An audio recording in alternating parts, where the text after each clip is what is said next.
केरल देश में एक परम मेधावी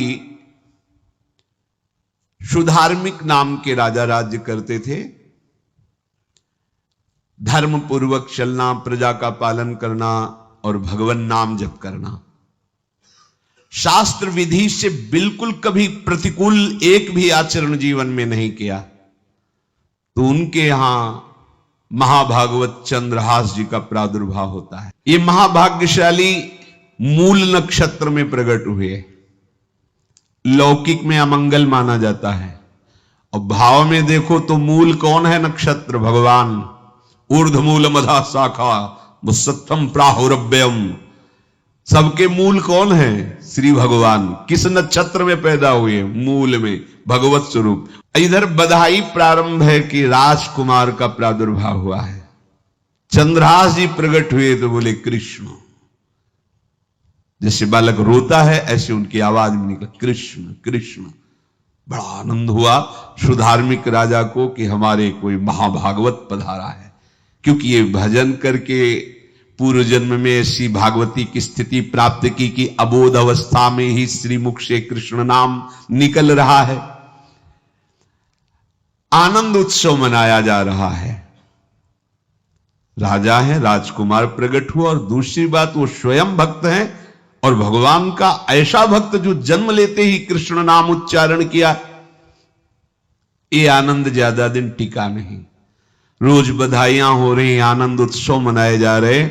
शत्रु पक्ष के राजाओं ने मिलकर कहा यही अवसर है, आक्रमण कर दिया जाए और केरलाधिपति का सब पूरा महल घेर करके कोई एक भी न बचने पावे।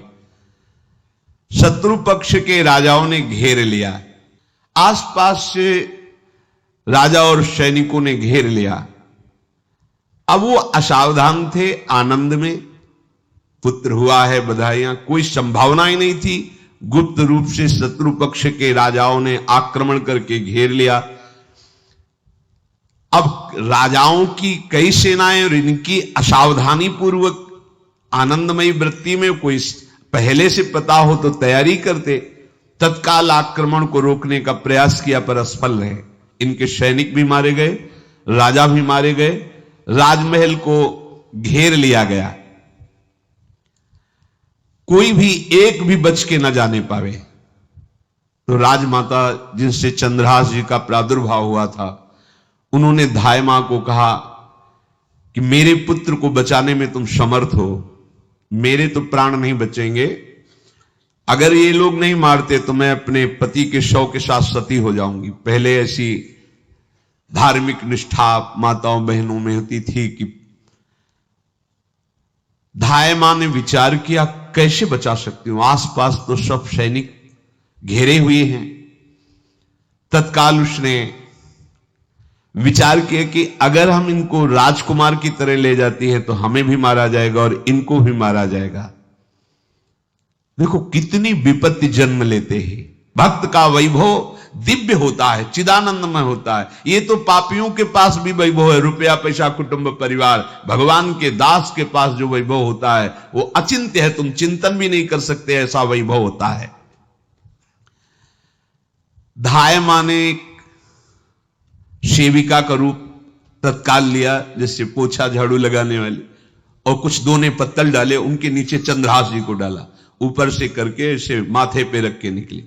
सैनिकों ने पूछा इसमें क्या है? तुम उनका राजघराने के दोने पत्ते जूठे दिखा। ऐसे नीचे किया तो देखा सब ऊपर जूठन पड़ा। हाँ चल निकल, जल्दी भाग यहां से निकल। ऐसे ही चंद्रहास जी को उस दासी ने, जो धाय मां ने, बचा लिया। वो कुंतलपुर पहुंची और वहां के जो मंत्री दृष्ट बुद्धि थे उनसे प्रार्थना की कि मैं सेवा कला में बड़ी प्रवीण हूं और ये मेरा पुत्र है, अगर आपकी कृपा हो जाए तो कुछ समय के लिए हम आपकी सेवा में, महल सेवा में रहेंगी और हमारे पुत्र का पालन पोषण हो जाएगा। उनकी परीक्षा ली गई तो राजघराने की सेविका थी, परम प्रवीण थी, पर उन्होंने परिचय नहीं बताया। विधि विधान से राज्य की सेवा में प्रवीण दासी पाकर उसको अच्छा लगा, ठीक है आप रह सकती है। अभी चंद्रहास जी 3 वर्ष के ही थे कि धायमा पधार गए और ये हर समय कृष्ण कृष्ण कृष्ण कृष्ण कृष्ण नाम इनके चलता रहता था। अब जो उनका दुलार करने वाली थी धायमा, वो भी पधार गई तो कौन उनकी तरफ देखे। पर बहुत ही गौर वर्ण, बड़े ही सुंदर। अब वो गलियों में भटकने, निकाल दिया महल से जब धायमा मर गई, क्योंकि धायमा की सेवा कारण उनको रखा गया था। 3 वर्ष के बालक, यहां चंद्रहास जी को जो भी माता बहन देखती कुंतलपुर के गलियों में, तो कोई वस्त्र, कोई स्नान करवा देती, कोई काजल लगाती, कोई भोजन पवा देती। परमहंसों जैसा जीवन कट रहा है। कृष्ण कृष्ण कृष्ण कृष्ण। 14 भुवनों में जिनकी अव्याहत गति है, जो सबको देखते रहते हैं, श्री देवर्षि नारद जी। ये कृष्ण कृष्ण बोलता है बालक, और इसका हरि के सिवा कोई नहीं। तो एक दिन एकांत में बैठे हुए थे बालक चंद्रहास जी, नारद जी पधारे। जहां आप भगवत चिंतन करेंगे तो आपको परिचय बड़े बड़े महापुरुषों का मिलने लगेगा। नारद जी आए तो देखा आंख बंद किए हुए चंद्रहास जी कृष्ण कृष्ण कृष्ण कृष्ण कृष्ण ऐसा उच्चारण कर रहे। त्रिकालज्ञ सर्वज्ञ नारद जी ने देखा कि ओहो, इतना छोटा बालक और कृष्ण कृष्ण बोल रहा है। नारद जी ने स्पर्श किया दुलार करते हुए, सुनो आंख खोलो। आंख खोल के देखा श्री देवर्षि नारद जी। नारद जी ने कहा देखो, हम तुमको एक अमोघ वस्तु देते हैं, और एक छोटी सी शालिग्राम की इतनी बड़ी शालिग्राम का जो वो दिया। बोले धो के पी लेना और दिखा के पा लेना, यही तुम्हारी सेवा पद्धति है। अर्थात स्नान करा दिया और जो तुम्हें मिले इनको अर्पित। तो उन्होंने विचार किया कि धोने के लिए, स्नान कराने के लिए पात्र चाहिए, भोग लगाने के लिए पात्र चाहिए। तो जैसे कोई पान की बीड़ी नहीं, तो ऐसे कपोल में शालिग्राम को रखे रहते, कोई पात्र ही नहीं, कोई सिंहासन ही नहीं। यही धुल गए, चरणामृत अंदर जा रहा, जब पाएंगे तो यही पा लेंगे साइड में ऐसे करके, फिर निकाल के धो। यहां कपोल में रखते छोटे से शालिग्राम चंद्रहास जी, और उपदेश किया भगवान के मंत्र का। जब कोई भगवत प्राप्ति के लिए चलता है तो भगवान ही गुरु रूप से प्राप्त होते हैं, वहां तक तुम्हें पहुंचा देते हैं या उन महापुरुष को आपसे मिला देते हैं। ये दृष्ट बुद्धि के जो महल में धायमा ने इनका आश्रय स्वीकार करवाया था, उसके एक पुत्र थे मदन जी, वो बड़े भागवत थे। और एक पुत्री थी जिसका नाम था विषया, वो बड़ी सुंदर थी, अभी छोटी अवस्था की थी। मदन जी का स्वभाव था भक्तों को भोजन पवाना। उन्होंने बुलाया बड़े बड़े भक्तों को और ब्राह्मणों को। जब ब्राह्मण और भक्त पा रहे थे तो खेलते खेलते चंद्रहास जी भी वहीं चले गए और उन्होंने भी वहां प्रसाद पाया। अब बड़े बड़े ब्राह्मणों में एक ज्योतिषाचार्य थे। दृष्ट बुद्धि जी ने हाथ जोड़कर प्रणाम किया और अपने परिवार को प्रणाम करवाया और कहा यह हमारी पुत्री है। दृष्ट बुद्धि जी ने कहा आप इसका हाथ देकर बताइए इसको वर कैसा मिलेगा, कैसा ऐश्वर्य होगा। दृष्ट बुद्धि मतलब दुष्ट बुद्धि, ऐसा ही था वो। पर बड़ा विचित्र खेल है, इसकी बुद्धि एकदम विपरीत और पुत्र महाभागवत। भगवान का खेल है, वो भक्ति विरुद्ध और पुत्र भागवत। उन्होंने कहा वर, ऐसे दृष्टि डाली चंद्रहास जी वहीं पार, वो है इसका वर। वो इसे धाय का एक दासी का लड़का हमारी पुत्री का वर बने। बोले शायद आपने ध्यानपूर्वक रेखा नहीं देखी, वो हम देख लिए हैं, यही है तुम्हारी पुत्री का वर। दृष्ट बुद्धि ने विचार किया कि एक भिखमंगा हमारी राजकुमारी पुत्री का दूल्हा बनेगा। पंडित जी को तो दक्षिणा दी, विदा किया और सैनिकों से कहा घर से निकलने न पावे। बालक, भला मुझ सम्राट के मंत्री की पुत्री, वो महामंत्री हैं दृष्टबुद्धि, और ये एक भिखमंगा कैसे हो सकता है? बड़ा हृदय में जलन हुआ, ये तो बड़ी अपकीर्ति और दुर्भाग्य का विषय होगा, इसी को मरवा डालते हैं, काम खत्म हो जाएगा। निश्चय किया और जल्लादों को बुलाया और कहा, ये बालक जो पंगत में भोग पा रहा है, इसको ले जाओ और जंगल में मार के, और इसका कोई अंग हमें काट के दिखाओ कि हम मार, मतलब पक्का मार देना है। क्योंकि वो इतने सुंदर थे, इतने सुशील थे, इतने प्यारे लगते थे कि कोई भी मारने के लिए तैयार। इसीलिए उसने शर्त रखी, इनका अंग काट करके हमको प्रमाण में दिखाया जाए कि मार दिए गए हैं। चांडालों ने हाथ पकड़ा, चंद्रहास जी को ले गए। चंद्रहास जी का स्पर्श करते हुए उनको ऐसा दुलार होने लगा हृदय में, जैसे मां को अपने बच्चे से दुलार होता है। स्पर्श करते, दरस परस अघनाश, भक्त का स्पर्श ही पापों का नाश कर देता है। वो दो जल्लाद आपस में कहने लगे, भाई जीवन हो गया लोगों को मारते हुए, कभी कोई पुण्य का काम नहीं किया। ये देखो भक्त संग का प्रभाव। इस सुकुमार विशाल नेत्र, कैसा सुंदर बालक जो हमारे चित्त को चुरा रहा है, इस दुष्ट बुद्धि मंत्री ने आदेश किया मारने का। भला इससे क्या बिगाड़ा इनका, क्यों मारना चाहता है?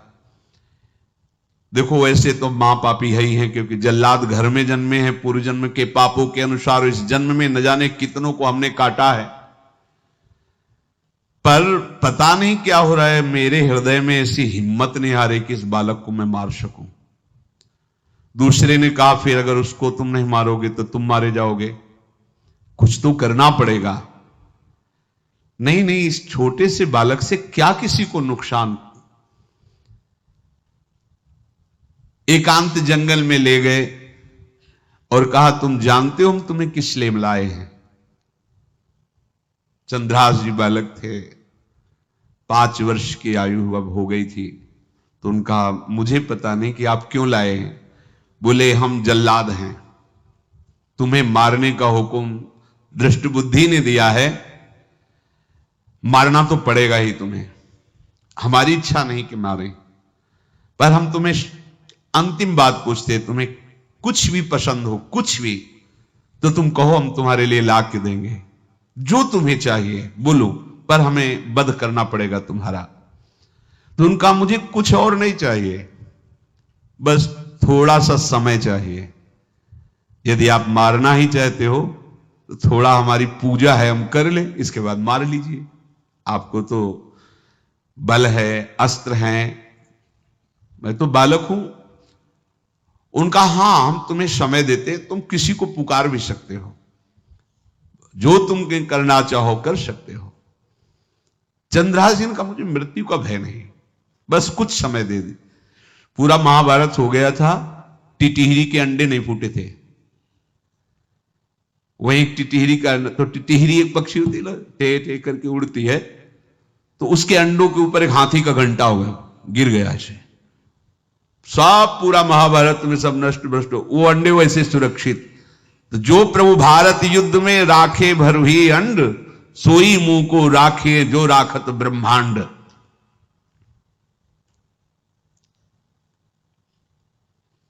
मैं तो अनाथ हूं, श्री कृष्ण के सिवा कोई मेरा है नहीं, मैं किसको पुकारूं?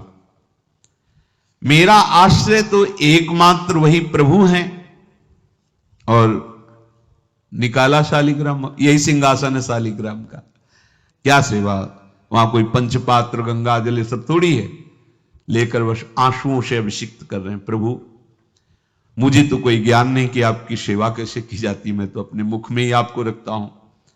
अब मेरे जीवन का अंत होने जा रहा है, बस मैं यही प्रार्थना करता हूं कि मैं आपके ही समीप पहुंचूं, आपका ही स्मरण करूं, आपसे कभी विलग न हूं, एक भी वृत्ति आपसे कभी विलग न जाए। श्याम सुंदर मुरली मनोहर ललित त्रिभंगी ध्यान करते हुए आंख खोली और इशारा किया, काट दो मुझे। जल्लादों ने जब देखा आंसू चल रहे ऐसा, वो बैठ गए अस्त्र रख के और कहने लगे, भाई तुम मुझे मार दो भले, भले वो दृष्ट बुद्धि मुझे, मैं इस बालक को नहीं मार पाऊंगा, मेरी हिम्मत नहीं, अब कुछ भी हो, मेरा वध हो जाए, पर मैं इस बालक को। तो एक ने कहा देखो एक उपाय मुझे दिखाई दे रहा है, इस बालक में विशेषता तो है ही, पर इसके पैरों में देखो, बाएं पैर में एक छठी अंगुली भी है, किसी किसी को होती है। बोले इसको अगर काट लेते हैं तो प्रमाण भी सत्य, जिसकी कसम खवाएगा मैं खा लूंगा कि ये चंद्रहास जी के है, और मैं मार दिया। और कौन इस बालक को ढूंढेगा, जंगल में छोड़ देते हैं, अपनी तो सामर्थ्य नहीं। बदिकों ने, जल्लादों ने ऐसा ही किया और जाकर अंगुली दिखा दी, मैं बालक का वध करके आ गया हूं। उनको यह कि लाखों बार इन्होंने वध किया तो संशय का कोई रिश्तेदार थोड़ी है, वो तो बालक है, उसको मारने में क्या, हां ठीक है मार दिया गया। अब वो जो चले गए तो अंगुली जो कटी थी उससे रक्त प्रवाह हो रहा है। हे कृष्ण, हे जगन्नाथ, हे वासुदेव, हे जनार्दन, ऐसे नाम उच्चारण करते हुए मूर्छित हो रहे हैं चंद्रहास जी। वो छोड़ करके जल्लाद चले गए। चंद्रहास जी भगवान का स्मरण कर रहे हैं, तो जितने जंगल के मृग हैं वो सब मंडलाकार घेर के ऐसे। एक हुमा नाम का पंछी होता है, अगर उसके पंखे की छाया पड़ जाए तो चक्रवर्ती सम्राट का वैभव प्राप्त होता है। और वो भीड़ की भीड़ पक्षी आकर चंद्रहास जी के ऊपर ऐसे घेरे हुए हैं, आसपास मृग, मृगी, मृग शावक सब घेरे हुए हैं। बीच में चंद्रहास जी कृष्ण, गोविंद, दामोदर, माधव ऐसे उच्चारण कर रहे हैं। कुंतलपुर के ही अधीन एक चंदनवती नाम की राज्य नगरी थी, वहां के राजा थे, उनके पुत्र नहीं हो रहा था, तो उन्होंने बहुत से दान पुण्य यज्ञ आदि किए। कुंतलपुर सम्राट पद, चंदनवती राज्य राजा, जैसे प्रदेश और दिल्ली में बैठे हुए जो प्रधानमंत्री राष्ट्रपति वो बादशाह, जो दिल्ली का अधिकार वो बादशाह, और ऐसे छोटे छोटे जो राज्य हैं उनको राजा। तो ये चंदनवती के राजा कर दिया करते थे, प्रत्येक राजा को कर देना होता था बादशाह को। इनके पुत्र था नहीं, और कर देने के लिए कुंतलपुर ही जा रहे थे, तो रास्ते में देखा कि बहुत से मृग और पंछी ये घेरे हुए क्या है, तो एक कौतूहल सा कि क्या है बीच में, आसपास मंडलाकार मृग, फिर वो विहंग पक्षी जो भगवान के आश्रित है, भगवान कैसी व्यवस्था करते हैं। वो चंदनावती के राजा दौड़ करके कौतूहलवश, क्या है यहां, मृगी पंक्तियों के बीच में पक्षी, हुमा नाम का बड़ा पवित्र पक्षी हिमालय आदि में पाया जाता है, जिसके ऊपर इसकी छाया पड़ जाए वो ऐश्वर्यवान हो जाए। देखा बालक दिव्य तेजों में, और मूर्छावस्था में नजदीक गए तो अंगुली पूरी कटी हुई थी, तो रक्त प्रवाह, गोद में उठाया और आनंदित हो गए, हमारी पुत्रेष्टि यज्ञ सफल हुई, हमारा दान पुण्य सफल हुआ, ऐसा हमें सुंदर बालक मिला। चंद्रहास जी को लेकर के घर आए और हृदय में भगवान का बार बार कृपा प्रसाद मना रहे हैं, मुझे भगवान ने पुत्र दिया। चंद्रहास जी को लेकर आए, आनंद मंगल, बधाइयां बजने लगी, बहुत सी संपत्ति न्यौछावर कर दी। 5 वर्ष के चंद्रहास जी हैं। पूछा बेटा तुम्हारे माता पिता कौन है, तो कहा श्री कृष्ण। परिवार में कौन है, श्री कृष्ण। मतलब तुम्हारा कोई नहीं है, नहीं है श्री कृष्ण।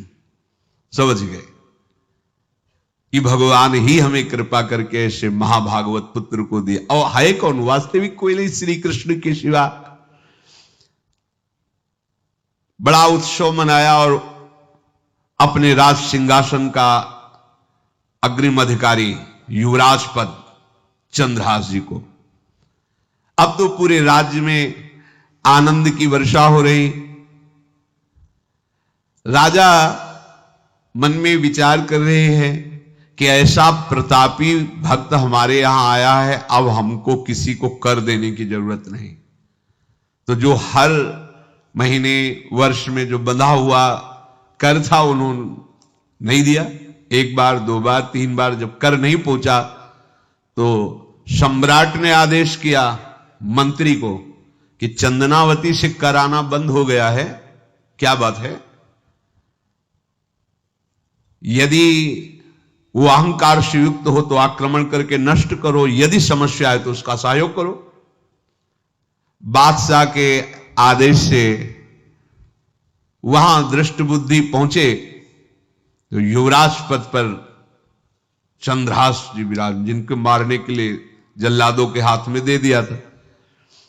पूरे पूर्वासी ऐसा प्रभाव चंद्रहास जी का है कि सब कृष्ण भजन करते हैं, सब आनंद में मगन रहते हैं। चंद्रहास जी थोड़ा सयाने हो गए थे तो पूर्ववासियों को उपदेश देते, एक बार हमारे राज्य में भोजन पाया जाएगा 24 घंटे में, और सबके घरों से आरती की शंखनाद घंटानाद सुनाई देना चाहिए। सबके यहां शाम के रोज नाम कीर्तन और भगवत कथा होनी चाहिए, क्योंकि आयुष्यम चपलम तादृक जल बुद्बुद सन्निभम चिंतयध्वम जनामूढ़ा माधवम वर्षम सुस्थिरम।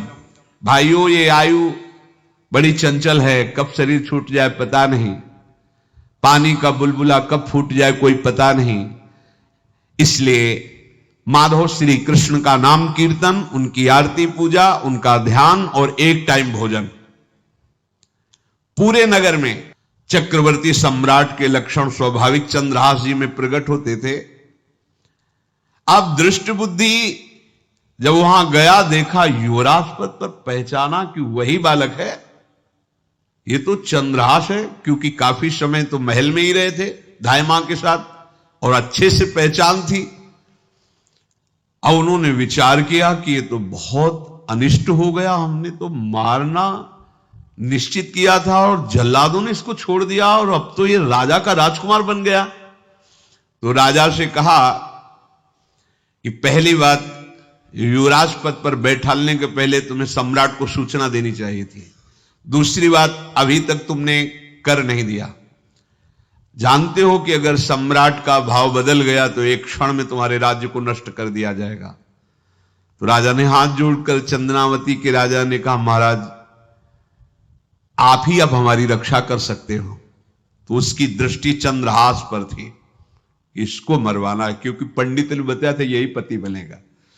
अरे तो अब तो आनंदित होना चाहिए कि अब तो राजा बनेगा, अब तो बढ़िया है। लेकिन चंद्रहास जी को यदि आप सम्राट के पास भेज देते हैं और सम्राट निश्चित प्रसन्न हो जाएंगे चंद्रहास को देख के, तो वो तुम्हारे इस अपराध को क्षमा कर देंगे।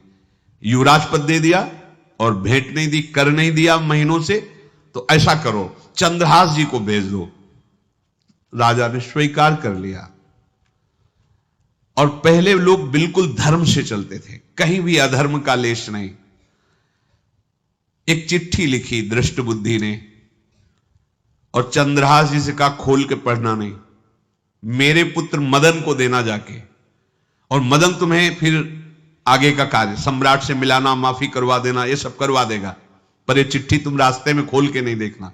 और वैसे भी किसी का पत्र खोल के देखने का धर्म नहीं कहता। अगर कोई पत्र दे तो ये नहीं कि इसमें क्या लिखा है, नहीं, या तो हिम्मत नहीं है, इतनी धैर्य नहीं है तो मत लो। अगर धैर्य है तो हाथ में लेकर जहां तक पहुंचाना वहां तक पहुंचा दो, नहीं तो वो कार्य ही मत लो। ये अधर्म है कि आप बीच में उसको खोलकर पढ़े। पहले लोग बहुत धर्मात्मा होते थे, एक एक बात धर्मयुक्त होती थी। चंद्रहास जी को चिट्ठी दी, चंद्रहास जी ने पत्र को अपनी पाग में खोस लिया और कुंतलपुर के लिए चले। अब इनका किशोर अवस्था में प्रवेश हो चुका था। एक सुंदर कुंतलपुर के बाहरी रमणीय बगीचा था, वृक्ष बहुत सुंदर सुंदर, पुष्प वाटिका भी, बड़ा मनोरम लगा। घोड़ा बांध दिया वृक्ष में और पहले सरोवर का बड़ा निर्मल जल होता, जल पिया, हाथ मुंह धोया, थोड़ी देर भगवान का ध्यान करते रहे वृक्ष के नीचे और फिर लेट गए तो नींद आ गई। भगवान बड़े कृपालु हैं। जो भगवद आश्रित होता है त्रिभुवन में कोई उसका अमंगल नहीं कर सकता। अपनी सहेलियों के साथ दृष्ट बुद्धि की वही राजकुमारी जिसके साथ इनका ज्योतिषाचार्य ने कहा था यही पति होगा, वो अपनी बहुत सी समान वयस्क अवस्था की जो किशोरियां थी उनके साथ वो, और ये राजवाटिका थी, इसमें घूमने के लिए आई। तो घोड़ा देखा तो उसने कहा यहां किसी का घोड़ा कैसे आ सकता है, हमें लगता है कोई यात्री इसमें प्रवेश कर गया, उसको पता नहीं होगा कि राजवाटिका है। वो अपनी सहेलियों के साथ घूमते हुए उसी वृक्ष के नीचे पहुंची। जा चंद्रहास नौ किशोर अवस्था, और जो भगवान का भजन करते हैं उनमें एक विशेष आकर्षण होता है जो साधारण आदमियों में नहीं होता। वो कैसा भी रूप हो उससे मतलब आकर्षण होता है, ऐसा लगता है इनके समीप बैठे रहे, इनको देखते रहे, इनकी बातें सुनते रहे, उनमें भगवत आकर्षण होता है। आंख मुंदी हुई शोर है, देखते ही पूर्व विधान के अनुसार उसका चित्त लुट गया। इतना सुंदर नौ किशोर अवस्था, आसपास देखा तो सखियां खेलने में लगी थी।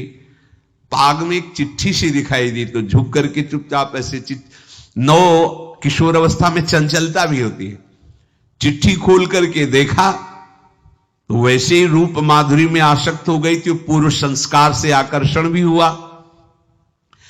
इसने संस्कृत में लिखा था विस्मस्मयी प्रदातव्यम त्वया मदन शत्रुवे कार्या कार्यम न द्रष्टव्यम कर्तव्यम खलु में प्रियम। मदन पुत्र उनके नाम था मदन। अय मदन, बिना कुछ विचार किए इसको विष दे देना जाते ही। क्या उचित है क्या अनुचित ये तुम्हें नहीं सोचना, मेरा प्रिय करना, मेरे आदेश का पालन, जाते ही से विष दे देना। पत्र उसने देखा वो पिताजी की बुद्धि खराब हो गई, ऐसे सुंदर नव किशोर को विष देने की बात लिख दी। और उसे बड़ा दुख हुआ कि पहली ही दृष्टि में, अभी तो इन्होंने आंख खोल के हमें देखा ही नहीं, और इनको इस सोई हुई मुद्रा में देख करके मेरे प्राण समर्पित हो गए, मेरा चित्त समर्पित हो गया। चलो, जब मेरी सखियों के नाम पुकारे जाते हेमलता शशिकला आदि, तो मुझे चुभता था कि मेरा नाम पिताजी ने विषया क्यों रखा है। आज सार्थक हो गया, मेरा नाम सार्थक हो गया। काजल लगाई हुई थी, एक सीख से ऐसे काजल लिया, और एक संस्कृत में आ बनता है ऐसा, ऐसे बस ऐसे कर दो तो विषया हो गया। अब उसका अर्थ बदल गया, हे मदन, उचित अनुचित का विचार छोड़कर जाते ही इसे विषया प्रदान कर दो, ये मेरा प्रिय कार्य होगा। विषया पुत्री भगवान है, जैसी हो भवतव्यता तैसी बने सहाय, आप ना आवे आप परताई तहां ले जाए। तो ओ पत्र वही खोश दिया, और ये सुख हुआ कि तो जाएंगे भाई के पास ही ना, तो घर में ही तो जाएंगे, वहां इनकी इस प्रसन्न मुद्रा में बातचीत करते हुए मैं इनको देखूंगी। ये भगवान का विधान होता है। अब चंद्रहास जी ये सब कुछ पता नहीं, भगवत ध्यान में वो निद्रा में चंद्रहास जी उठे और पूछते हुए मंत्री के घर पहुंचे, और मदन ने जेही की चंदनावती से पिताजी ने इनको भेजा है, ये वहां के राजकुमार हैं, हृदय से लगाया। चंद्रहास जी ने कहा आपके पिता ने पत्र दिया है। उन्होंने पत्र पढ़ा, विषमस्मयी तो विषयास्मयी, विषय तुरंत बिना विचार किए ब्याह कर दो, दे दो, क्योंकि लिखा है प्रदातव्यम त्वया मदन, अभी इसी क्षण जहां ये पत्र मिले, उनका जो आ गया शुभम शीघ्र बुलाओ पंडित को। पंडित ने कहा भगवान की कृपा से अगला मुहूर्त है, बिल्कुल ये ब्याह का पक्का मुहूर्त है। अब तो राजघराने तत्काल व्यवस्था हुई, अब वो तो पहले ही मोहित हो चुकी थी देख के विषया जी। तत्काल दुल्हन रूप उनको सजाया गया, इनको दूल्हा रूप सजाया गया, पंडित शुरू कर दिए गणानंतो आगणपति को, ब्याह हो गया। अब जब ब्याह यहां खूब धूमधाम से हो गया तो दृष्ट बुद्धि ने सोचा कि काम हो गया होगा, विष दे दिया, हो गया मर, अब हम जाके संभाल लेंगे, क्योंकि राजकुमार है, कैसे विष दिया, कौन दिया, तो इस बात को हम संभाल लेंगे। जब वहां घर है तो पूरे नगर में सजावट हुई थी। बोले भैया सजावट का है कि? बोले महाराज आपके ही आदेश से तो है, आपने दूल्हा भेजा था। वो दूल्हा भेजा, ब्याह किसने कब कहा ऐसा? बोले तो मदन के पास चिट्ठी रखी है। अब वो घर गए, मदन को बोला, बोले तुम्हारी बुद्धि मारी गई, क्या हमने पत्र में लिखा था? दिखा दिया, लिखा था हमने विष, इसमें विषया कैसे लिख गया? काजल से ऐसे, और पहले स्याही काजल की ही होती थी, तो भगवान सब कुछ बना देते हैं। उनका पिताश्री, एक भी अक्षर आपकी आज्ञा का उल्लंघन, आपने लिखा था बिना विचार किए उचित अनुचित का हमारी आज्ञा का पालन किया जाए, विषया प्रदातव्यम मदन, मेरा नाम लेके आपने संबोधन करके ये देखो ये लिखा हुआ है, इसमें हमारी त्रुटि क्या है? देखा तो चंद्रहास जी दूल्हा और सुंदर, अब उसका हृदय आग ले। अब तो मान जाना चाहिए, बिटिया का वर्ण हो गया भाई, ब्याह हो गया, अब तो गुस्सा छोड़ देनी चाहिए। पर दुष्ट बुद्धि, नाम ही रखा था धृष्ट बुद्धि, उसने कहा चाहे बिटिया विधवा रहे पर तुम्हें जिंदा नहीं रहने देंगे, ये दुष्ट बुद्धि होती है। नजदीक गया और कहा कि बहुत कृपा हुई, आप हमारे दामाद बने, पर हमारे यहां की एक रीति है, हमारे नगर के बाहर जो देवी हैं उसमें लड़की का वर अकेले पूजा करने जाता है, आपको हमारी कुल की रीति का निर्वाह करना होगा, आपको जाना ही होगा। कोई समस्या नहीं, हमारे लिए तो हर देवी देवता भगवत स्वरूप है, आपके लिए हम पूजने चले जाएंगे, पूजन की थाल तैयार करो। और उधर कई बलवान सैनिकों को भेजा, देवी पूजने जो आ रहा है तत्काल उसे काट देना, किसी भी तरह बचना नहीं चाहिए, नहीं तुम सब मारे जाओगे। जो आदेश देवी मंदिर में सैनिकों को लगा दिया, जो आवे तत्काल मार देना, क्योंकि अब भेज ही रहे ना, तो नाम नहीं लिया, कहा जो आवे तत्काल मार देना, मेरा आदेश अगर बचा तो मैं तुम्हें मार दूंगा। उन राज सैनिकों ने जो बधिक स्वभाव के थे पहले से वहां लग गए। वहां के चक्रवर्ती सम्राट जो थे बड़े बड़े विद्वान और ऋषियों से बातचीत कर रहे थे। उनका महाराज अब आपका राज सिंहासन पर बैठना राज्य के लिए अमंगल होगा, ऐसा समय आ रहा है। इस समय यदि चंद्रहास जी को सम्राट पद पर बैठा दिया जाएगा तो आगे अकाल नहीं पड़ेगा और बड़ा मंगल होता चला जाएगा। ये मुहूर्त आपका राज सिंहासन पर से हटने का है, तो उनका प्रजा का मंगल हो और देश का मंगल हो, इसलिए हम बिल्कुल। मदन वहीं बैठे हुए थे, सचिव ने कहा तुरंत जाओ और जो तुम्हारे बहनोई बने हुए हैं चंद्रहास जी को लाओ। तो भागे, तो जो और सैनिक राज सैनिक थे पूछा किधर जा रहे हो? बोले वो अपने बहनोई चंद्रहास जी। बोले वो तो देवी पूजा के लिए गए। तो घर में जाके वो सीधे आगे बढ़े, तो जा ही रहते थाल सजाकर देवी।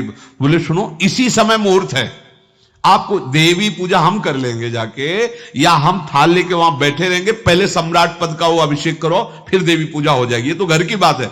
और देवी पूजा मैं करके आ रहा हूं, वो देवी पूजा के लिए और वो सम्राट पद के लिए बीच से ही।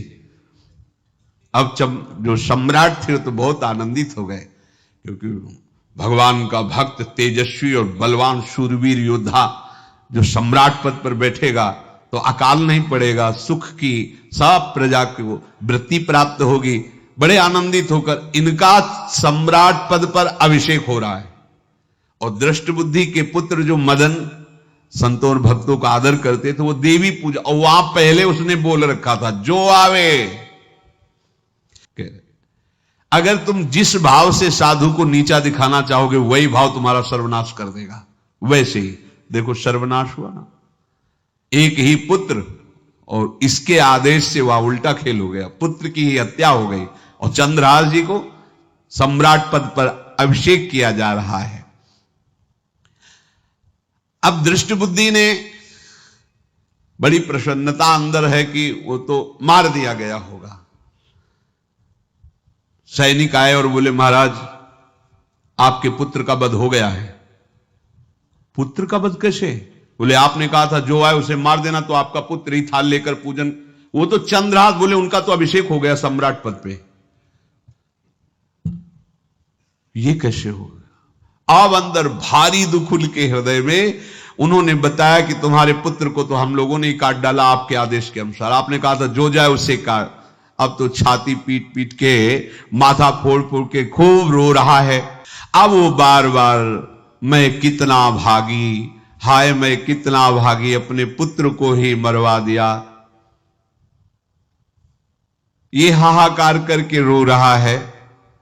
चंद्रहास जी ने जब सुना तो उन्होंने कहा अरे मृत्यु तो मेरी निश्चित थी, फिर मदन भैया को वो मेरी मृत्यु प्राप्त हुई।